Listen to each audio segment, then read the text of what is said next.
Para naman sa mga magbabakasyon, alamin natin ang mga tips upang maging hassle-free at ligtas ang ating summer getaway mula sa aming kasamang si Beth Katchin. Dahil bakasyon na at ang lahat ay gustong mag-relax, narito ang ilang tips upang masigurong ligtas ang inyong tahanan habang kayo bakasyon.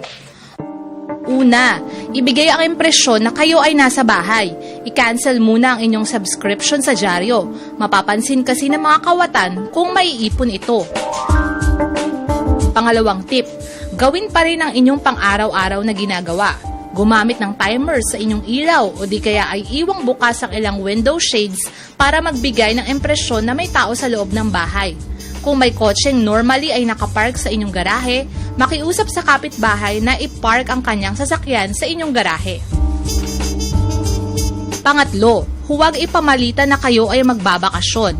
Huwag itong ilagay sa inyong Facebook status o kaya ay sa inyong phone voicemail. Baka kasi ang maling tao ang makatanggap nito. Pang-apat, kontakin ang inyong local police department o di kaya ay ang barangay. Hingi ng kanilang tulong at parondahan ang inyong tahanan, lalo na tuwing gabi. Panglimang tip, huwag iiwan ang inyong mga mahalagang gamit at pera. Kung talagang kailangan itong iwan, i-secure ito sa isang safety deposit box. Pang-anim na tip, isaradong mabuti ang lahat ng inyong mga pintuan at mga bintana.